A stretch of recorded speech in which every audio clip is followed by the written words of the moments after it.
मेरा नाम अदीन इम्तियाज़ है और आज हम फैराडेज़ लॉ की एक प्रैक्टिकल डेमोंस्ट्रेशन जो है यानी एक तजर्बा करने जा रहे हैं। और इसके लिए हम जो सॉफ्टवेयर यूज़ कर रहे हैं वो है फेट सिमुलेशंस। हम स्क्रीन पर सबसे पहले अपना इक्विपमेंट देखते हैं कि हमारे पास क्या ऑपरेटर्स हैं। हमारे पास एक मकनातीस है।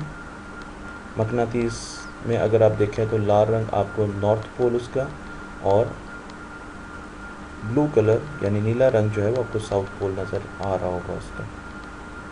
इसी तरीके से हमारे पास एक क्लोज्ड लूप कंडक्टर है, ये कॉयल है, और ये कॉयल जो है वो क्लोज लूप है। इसका मतलब ये है कि इसमें किसी जगह पर भी डिस्कनेक्शन नहीं है, यानी ये एक दूसरे से पूरी तरीके से जुड़ी हुई है। और उसके साथ साथ कंडक्टर जो है वो आगे जाता है और आपके पास एक इलेक्ट्रिक बल्ब है जो कि क्लोज लूप कॉइल के साथ लगा हुआ। और आगे हमारे पास अगर हम देखें तो एक वोल्ट मीटर है जो कि वोल्टेज को रीड कर रहा है।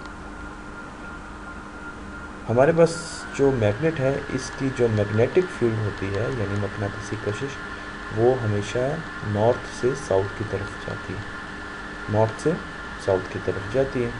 मैग्नेटिक फील्ड एक वेक्टर क्वांटिटी होती है। वेक्टर क्वांटिटी होने का मतलब ये है कि उसकी किसी भी पॉइंट पर एक वैल्यू होगी, एक स्ट्रेंथ होगी, एक ताकत होगी, और फिर उसके साथ एक डायरेक्शन जो है वो भी जुड़ी हुई होगी। तो अगर हम वेक्टर क्वांटिटी इस मैग्नेटिक फील्ड की डायरेक्शन को देखना चाहते हैं तो आप फील्ड लाइन्स पर आकर क्लिक कर दें, तो आपको बखूबी नज़र आ जाएगा कि मैग्नेटिक फील्ड की लाइन्स हमेशा नॉर्थ से साउथ की तरफ जाती हैं। मैं कुछ देर के लिए इसको इनएक्टिव कर रहा हूँ। फैराडेज़ लॉ जो है वो ये कहता है कि अगर किसी भी मैग्नेट को मूव किया जाए तो उसकी मैग्नेटिक फील्ड जो है वो चेंज होती है। किस चीज़ से चेंज होती है? वो किसी भी क्लोज लूप कंडक्टर से अगर गुजारी जाए तो उसमें मैग्नेटिक फील्ड की जो लाइंस जा रही हैं वो चेंज होती हैं, वो बदलती हैं, कभी ज़्यादा जाती हैं, कभी कम जाती हैं। और जिस रफ्तार से वो चेंज होती है उस रफ्तार से इस कंडक्टर में, इस कॉइल में इलेक्ट्रॉन्स प्रोड्यूस होते हैं। इलेक्ट्रॉन्स जो हैं वो जन्म लेते हैं, और वो इलेक्ट्रॉन्स जब मूव करते हैं तो उससे इलेक्ट्रिक करंट जो है वो प्रोड्यूस होता है। अगर आप गौर करें तो हमने किसी किस्म की बैटरी इस सर्किट में नहीं लगाई। इस सर्किट में किसी किस्म का सेल नहीं लगा हुआ है, किसी किस्म की बैटरी या कोई भी वोल्टेज सोर्स जो है वो सर्किट में नहीं लगी। तो इस सर्किट में जो इंड्यूस्ड वोल्टेज, इंड्यूस्ड करंट या इंड्यूस्ड इलेक्ट्रॉन पैदा होंगे वो सिर्फ इस वजह से पैदा होंगे कि अगर हम मैग्नेट को ज़ोर ज़ोर से इसके पास मूव करेंगे और मैग्नेटिक फील्ड की लाइंस जो इसमें से गुज़र रही हैं वो बदलेंगी, उनकी स्ट्रेंथ बदलेगी, उनकी डायरेक्शन बदलेगी, उनकी तादाद बदलेगी, और इसमें से मैग्नेटिक फ्लक्स जो है वो चेंज होगा। तो जैसे ही मैग्नेटिक फ्लक्स इस कॉइल में चेंज होगा तो इसमें इलेक्ट्रॉन्स प्रोड्यूस होंगे जो कि आगे हमें बिजली की सूरत में और वोल्ट मीटर पर निडल की जो डिफ्लेक्शन या उसकी जो हरकत की सूरत में हमें नज़र आएंगे। तो हम थोड़ा सा इसको एक्सपेरिमेंट करके अब देखते हैं। मैं अब इस मैग्नेट को मूव करने लगा हूँ। तो जैसे ही मैं इस मैग्नेट को मूव करूँगा तो आप देखेंगे कि बल्ब जो है वो रोशन हो रहा है। अगर मैं मैग्नेट को पास ला के रख लूँ तो बल्ब रोशन नहीं होगा। इसका मतलब ये है कि मैग्नेटिक फील्ड की ताकत इस करंट को पैदा नहीं कर रहा। अगर मैं इसको दूर लेके जाऊँ तो फिर भी बल्ब रोशन नहीं होगा।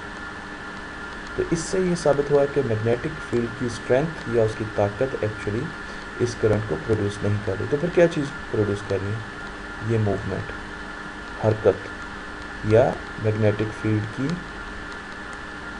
चेंज, जिसको हम कहते हैं rate of change of magnetic field, जिसको हम मैग्नेटिक फ्लक्स में भी चेंज कहते हैं। तो जैसे ही मैग्नेटिक फील्ड चेंज होगी, मकनातीसी कशिश बदलेगी, इस कॉइल में से तेज़ी से बदलेगी, तो करंट ज़्यादा तेज़ होगा। जिस तरह मैं ये तेज़ी से करने की कोशिश कर रहा हूँ, तो आप देखें कि डिफ्लेक्शन जो है वो सुई की ज़्यादा हो गई है वोल्ट मीटर पर, और करंट भी बहुत ज़्यादा हो गया। और आपका इलेक्ट्रिक बल्ब, अगर मैं इसको स्लो स्लो करूँगा तो आप देखेंगे कि वोल्टेज जो है वो भी स्लो स्लो होगी और बल्ब की रोशनी जो है वो भी कम होगी। तो इसका मतलब ये है कि एक तो ये रेट ऑफ चेंज या तब्दीली पर जो है मैग्नेटिक फील्ड की तब्दीली पर कि वो कितनी तेज़ी से तब्दील हो रही है उस पर मुनहसर है। इसके साथ साथ हम ये करते हैं कि हम 2 कॉइल्स लगा लेते हैं।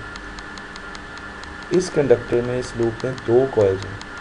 इसकी देखिए, अगर आप 2 लूप हैं, 1 और ये 2, जबकि इसमें 4 थे। तो अगर मैं यहाँ पर जाके उसी रफ्तार से स्लो मूव करूँ इसको, मैग्नेट को, तो आप देखेंगे कि कम करंट प्रोड्यूस हो रहा है। और अगर वही रफ्तार मैं यहाँ पर करूँ तो आप देखेंगे कि करंट ज़्यादा, वोल्टेज भी ज़्यादा और बल्ब की रोशनी भी ज़्यादा प्रोड्यूस हो रही है।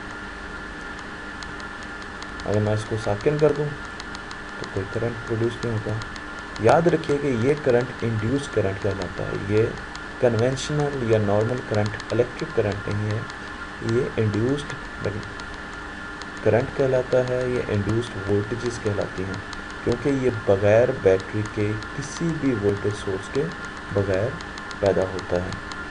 इसकी एप्लीकेशंस दुनिया में बहुत ज़्यादा हैं, इंडस्ट्री में और स्पेशली जनरेटर्स में बहुत ज़्यादा एप्लीकेशंस हैं, और बिजली पैदा करने में भी ये फैराडेज लॉ हमारी बहुत मदद करता है। तो आखिर में हमने ये भी इसमें अखज़ किया कि अगर नंबर ऑफ़ लूप्स ज़्यादा होंगी कॉइल की तो करंट ज़्यादा पैदा होगा, इंड्यूस करंट, और वोल्टेज भी इंड्यूस्ड वोल्टेजेस ज़्यादा होंगे। और अगर नंबर ऑफ़ कॉइल्स कम होंगी, जो कि हमने देखा कि 2 थी, तो वो इंड्यूस्ड वोल्टेजेस भी कम होंगी और इंड्यूस्ड करंट भी कम होगा। तो ये मैग्नेटिक, ये फैराडेज लॉ की तफसील